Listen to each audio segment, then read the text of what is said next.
Okay, today I'm in Teddington with somebody that probably doesn't need much introduction. Nick Luck, thank you very much for agreeing to talk to us today, Nick. I'd like to say it's a pleasure, Simon. As you're about to find out, I much prefer sitting where you're sitting. Excellent, which should make for a good interview then. We'll go straight into it. You won the HWPA Broadcaster of the Year award, I believe, 7 times, which is voted for by your peers. You're extremely popular with the Channel 4 audience. And then you didn't get, well, I assume you didn't get offered the job with ITV Racing. How tough was that? I like the way you've gone straight in. I like the way, there's no looseness today. Straight in with a short pitch delivery. Well, we're now nearly 2 years since the end of Channel 4 Racing. It's gone by in a flash. And I'm still here and I'm still working and I'm still having a good time and I'm still enjoying the racing as much as ever. So although it was difficult at the time that period had ended, so that period with Channel 4 had ended, it's amazing how quickly you find a different way of occupying your time and occupying your professional life and finding different ways of fulfilling yourself as well. I'm not saying there weren't moments of worry and concern. There were, because I think you'd only be inhuman if you didn't have concerns that you're going to be able to find the work and sort of find opportunities elsewhere. But things seem to have worked out okay, and yeah, just got to keep looking forward, really. Okay, so you've gone straight into it, so I'll dig a little bit deeper. Channel 4 Racing appeared to be a big, happy family under High Flyer. Was there much tension behind the scenes when the new broom swept through before it finished? It's quite an interesting observation, that, and I think it's interesting to draw that distinction between what appears to be the case when the viewer's watching and what life is like behind the scenes. And the two things, of course, aren't necessarily the same. And I think probably what I would say is that you don't all necessarily have to get on really well to make really good and vibrant and exciting TV. I would say there were more. It was a happy family under High Flyer, no doubt. And I worked for High Flyer for 8 years, from 2004 to 2012. But there were probably sort of bigger personalities within that who might have just sort of rubbed up against each other in a slightly awkward way. But on screen, the chemistry came over quite well. The time at IMG from 2012 to the end of 2016. I think it was about as harmonious as you could get between any group of people within it. I mean, there was certainly no real tensions between any of the members of the team. Maybe we were all too nice to each other. Maybe you go back in time, it would have been better if we hadn't got on so well. But we did all get on extremely well. You know, there's sort of me and Rishi Prasad, Emma Spencer, Gina Harding, Graham Cunningham, Jim McGrath, Simon Holt, Tanya. I mean, there weren't any sort of difficult personalities in there, and everyone got on incredibly well. But as I say, what goes on behind the scenes and what appears on screen are not necessarily the same thing. Okay, one of the personalities that Carl Hicks did sort of jettison was John McCrick, who went to school at the same school as you, which was Harrow. He did, as well as several racing boys. Having, I imagine, a very privileged education there, was there like a future mapped out for you by your sort of parents, etc.?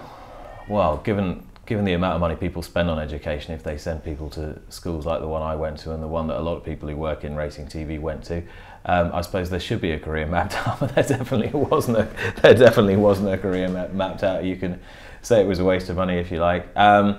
Listen, I think if you spoke to anyone who knew me when I was 16, 17 and said, oh yeah, Nick will be doing racing on the telly, I don't think they'd be that surprised, because I always had the racing poster in my room at school and I was always obsessed with racing, and you weren't really allowed to watch much TV, and I managed to smuggle in a telly that had about a 1.5 inch screen, which would be even smaller than watching your average iPhone now, and would watch Channel 4 Racing on it, or BBC Racing, whatever, every Saturday and every midweek and every time I could remember. And if I couldn't use that, then I'd listen to it on 5 Live, or Radio 5 as it was then, which played quite a lot of racing at the time. So I don't think anyone would have been that surprised that I'd ended up in racing, and probably nor that surprised that I'd ended up in the TV side of it, Simon, because you know, I always liked speaking and performing and acting and all that sort of thing. So the two things came together quite nicely. That said, there wasn't really much strategy behind it at all. I just ended up being quite lucky. It was interesting you mentioned the acting, because I did dig up when I was doing my Google researching on you that you were very interesting in drama in your youth. I was, yeah. So was there ever an ambition to actually do that professionally?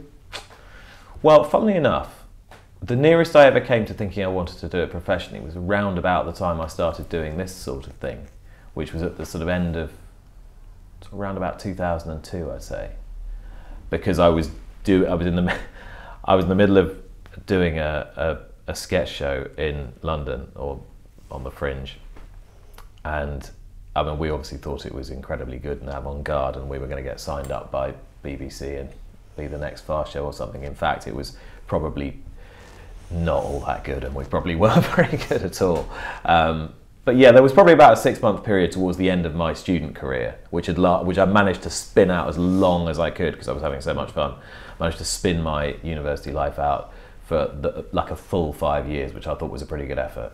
3 years in London, then 2 years in London, then a year in Paris, and another 2 years in London. So I had a pretty charmed existence as a student. And I think at the end of that, and I'd done so much of it that I thought, oh yeah, this would be great, and I could just carry on this nice life. But this came along, and then I realised this was maybe a more sensible option, and it was quite rewarding as well, and it still didn't really feel like that much of a job. So it was just like a seamless continuation in my own crazy head. So you mastered in French at King's College and did a degree in French. So why French if you were interested in horse racing and you wanted to be a... Well, you can't really do a degree in horse racing. Well, I suppose you can now, probably, but I don't think you could.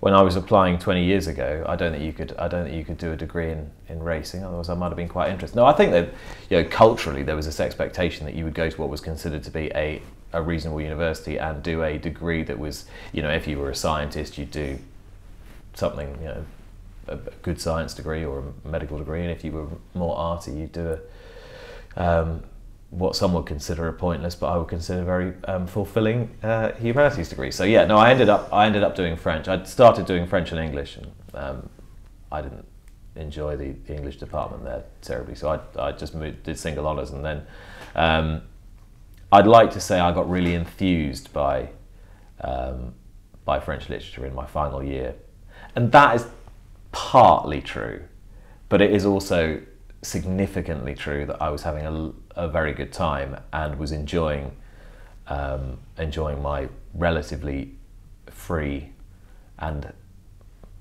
quite easy life in London at the time, and so I really wanted to stay and study more and do more. So I applied for a master's and did an MA in French literature, which actually was pretty academically rewarding because it was quite hard. I remember going into the first seminar I did and thought, I might have bitten off more than I can chew here, because they'd all come down from Oxbridge and were all significantly smarter than me. So yeah, then I actually had to pull my finger out and do some work, which was probably good for me because I needed it at the time.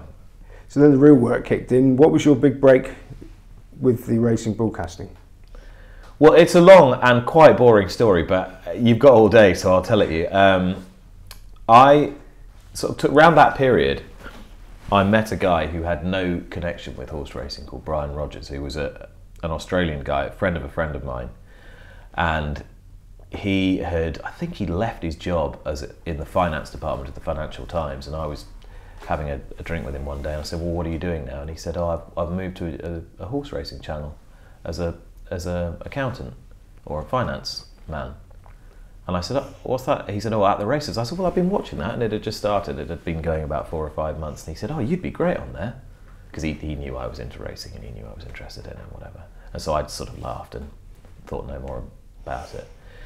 So about 2 weeks later, I bumped into him again. And he said, oh, I've been down to the studios in Hayes. They were then, the Sky Business Studios in Hayes. And he said, oh, they're desperate for people to work on their American racing program. And he knew that I'd spent a year, after I left school, I went to Kentucky for a year and worked there for a company called Kentucky Equine Research.